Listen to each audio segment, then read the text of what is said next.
아담이 그의 아내 하와와 동침하매 하와가 임신하여 가인을 낳고 이르되 내가 여호와로 말미암아 득남하였다 하니라.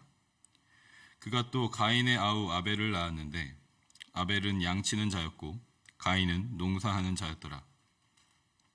세월이 지난 후에 가인은 땅의 소산으로 제물을 삼아 여호와께 드렸고 아벨은 자기도 양의 첫 새끼와 그 기름으로 드렸더니 여호와께서 아벨과 그의 제물은 받으셨으나 가인과 그의 제물은 받지 아니하신지라.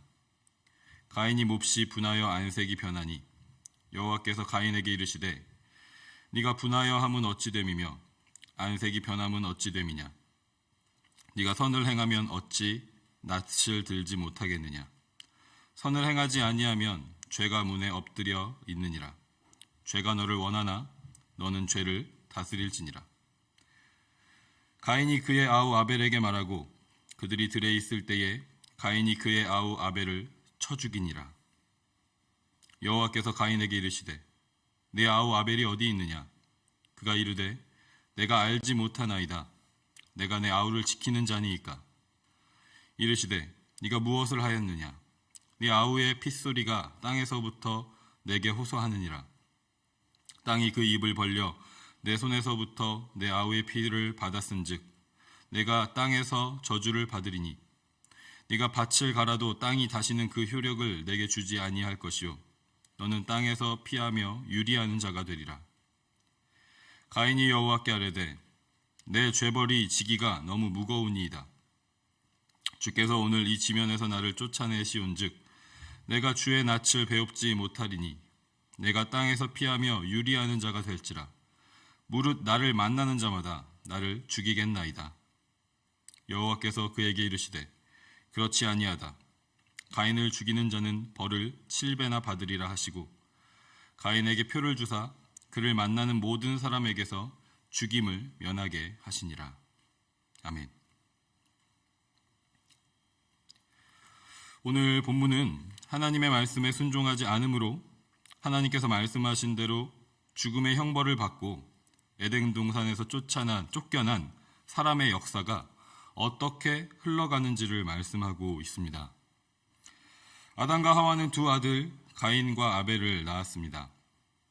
가인은 농사를 했고 아벨은 양을 쳤습니다. 두 사람 모두 그렇게 일해서 얻은 결과를 가지고 여호와 하나님께 제물을 드렸습니다. 아담과 하와가 에덴 동산에 있었을 때는 하나님께 제물을 드리는 행위가 필요하지 않았습니다. 왜냐하면 그곳에서는 언제나 하나님께서 그들과 함께 계셨고 그들에게 말씀하셨기 때문입니다. 그런데 이제 에덴에서 쫓겨난 후에는 제사, 예배라는 행위를 통해서 여호와 하나님께 나아갈 수 있게 되었습니다. 그런데 하나님께서는 아벨의 제물만 받으시고 가인의 제물은 받지 않으셨습니다. 두 사람 모두 자신이 하는 일과 노동의 결과로 하나님께 제물을 드렸습니다.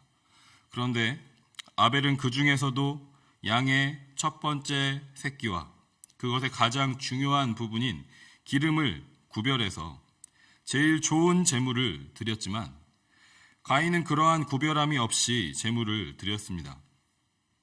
그래서 가인과 아벨이 드린 제물이 어떻게 준비되었는지, 구별되었는지를 아시는 하나님께서는 하나님께서 보시기에 선하고 합당한 아벨의 제물만 받으신 것입니다. 가인은 이 일로 인해서 매우 화가 났습니다. 화가 난 가인에게 하나님께서는 이렇게 말씀하십니다. 네가 선을 행하면 어찌 낯을 들지 못하겠느냐. 선을 행하지 아니하면 죄가 문 앞에 엎드려 있느니라. 죄가 너를 원하나 너는 죄를 다스릴지니라 라고 말씀하십니다. 여기서 우리가 한번 생각해 볼 것이 있습니다. 가인이 화가 난 대상은 누구이고 화가 난 이유는 무엇일까요? 결과적으로는 아벨을 죽였기 때문에 아벨에게 화가 난 것으로 보일 수 있지만 근본적으로 가인이 화가 난 대상은 자신의 재물을 받지 않으신 하나님이십니다. 그런데 가인이 하나님께 화가 난 이유는 가인이 볼 때에는 자신이 드린 재물과 예배의 행위가 선하다고 생각했기 때문입니다.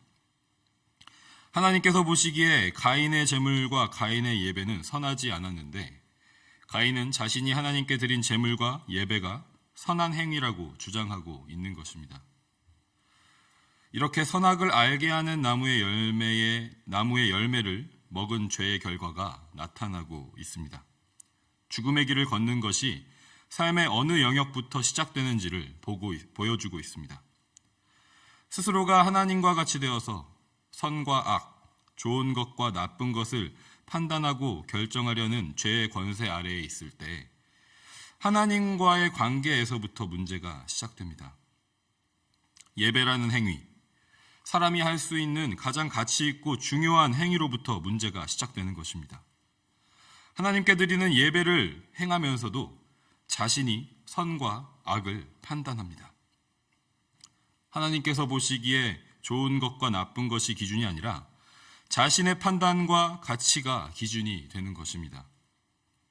죄는 우리가 이렇게 예배를 드리는 가운데에서도 이러한 방법으로 자신의 판단과 가치에 맞춰서 그 기준에 맞춰서 예배를 드리도록 문 앞에 엎드려서 호시탐탐 우리를 정복하려는 기회를 엿보고 있습니다. 죄가 우리를 장악하고 다스리기 위한 기회를 계속해서 엿보고 있는 것입니다. 그것이 예배를 드리는 행위에서도 그 예배로부터 죄의 다스림의 그 유혹이 우리를 계속해서 엿보고 있다라는 것입니다. 그래서 하나님께서는 가인에게 그 죄를 다스리라고 말씀하십니다. 하나님께서 보시기에 선한 것으로 예배를 드리라고 말씀을 하시는 것입니다. 하지만 가인은 그 죄를 다스릴 능력이 없는 것처럼 보입니다. 오히려 더 적극적으로 그 죄를 받아들입니다. 동생 아벨을 일부러 계획적으로 들판으로 불러내서 쳐 죽였다고 성경은 기록하고 있습니다.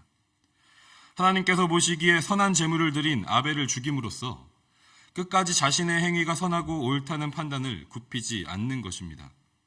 그리고는 하나님께서 아벨이 어디 있냐고 물으실 때도 뻔뻔하게 모른다고 하나님께 대답합니다. 하나님께서 벌을 내리실 때도 그 벌을 받아들이지 않고 벌이 너무 무겁다고 항변하고 있습니다. 죄와 사망의 노예가 된 사람의 모습, 죽음의 길을 걸어가는 인생이 어떠한지를 이 가인의 모습을 통해서 우리는 보게 되는 것 같습니다. 죄를 다스릴 능력은커녕 오히려 적극적으로 죄를 받아들이고 죄를 범한 후에도 죄책감이 없이 하나님을 기만하려 하고 죄의 형벌 앞에서도 반성함이 없는 말 그대로 막장까지 간 것 같은 구제불능의 모습을 보게 되는 것입니다. 가인으로 인해서 땅은 더욱더 저주를 받게 되었고 이제는 열심히 그 땅을 갈고 일구어도 열매를 맺지 못하는 땅이 되었습니다. 앞서 3장에서 처음 죄가 들어왔을 때의 결과보다 더 큰 저주가 임하게 된 것입니다. 그런데 놀라운 것은 하나님께서 가인을 여전히 보호하셨다는 것입니다. 하나님께서 주신 형벌 앞에서는 당당하고 반성함이 없어 보였지만 다른 사람들이 자신을 죽이려 할 것 같은 위협 앞에서는 두려워하고 있는 가인의 모습이 나타나고 있습니다.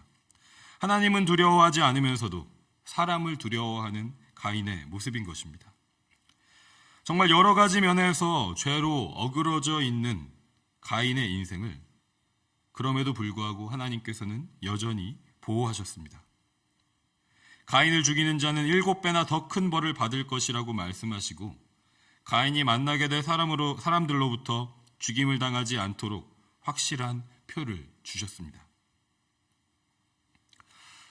오늘 우리는 가인의 모습을 보면서 어떻게 이렇게 악할 수 있는지, 더 악할 수 없을 것 같은 사람이라고 생각하면서 가인의 모습을 판단하고 있을지도 모르겠습니다. 하나님께 드리는 예배마저도 자신이 보기에 좋은 대로 드리면서 그 예배를 받지 않으시는 하나님께 분을 바라고 선한 예배를 드린 아벨을 죽여버리는 용서받지 못할 것처럼 보이는 죄를 범하는 가인입니다. 그리고 나서도 하나님께 거짓을 고하고 죄의 대가로 주어진 벌을 받아들이지 않는 모습, 하나님이 아닌 사람들을 두려워하는 모습, 전적으로 타락한 인간의 모형이라 할 수 있는 가인의 모습을 우리가 발견합니다.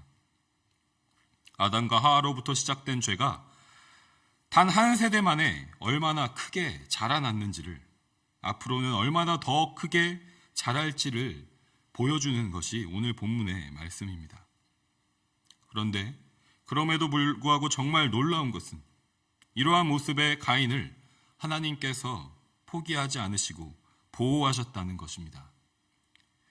그와 계속해서 대화하시고 그의 경건하지 않은 간구도 들으시고 결국은 응답하셔서 보호하셨다는 것입니다. 큰 죄에 빠져서 악인의 전형이 되어버린 가인의 모습은 사실 가만히 돌아보면 우리의 모습과도 같습니다. 우리가 원하는 대로, 우리가 편한 방식대로, 우리가 옳고 선하다고 생각하는 모습대로 예배를 드리는 모습이 우리에게는 없는지 돌아보길 원합니다. 그 판단을 굽히지 않고 하나님께서 선하게 보시는 예배를 무너뜨리려는 모습이 우리에게는 없는지 돌아보기를 원합니다. 하나님을 두려워하지 않고 오히려 속이고 기만하면서 사람들을 두려워하는 모습이 우리에게는 없는지, 이 세상의 가치관과 이 세상의 가르침을 따르고 두려워하는 모습이 있지 않은지 돌아보기를 원합니다. 우리 모두에게는 이러한 모습들이 있습니다. 가인과 같이 구제불능의 죄인의 모습이 우리에게 있습니다. 그런데 이렇게 한 세대 만에 자라난 가인의 큰 죄보다 하나님의 은혜가 더 크다는 것을 오늘 말씀을 통해서 하나님께서는 우리에게 말씀해 주고 계십니다.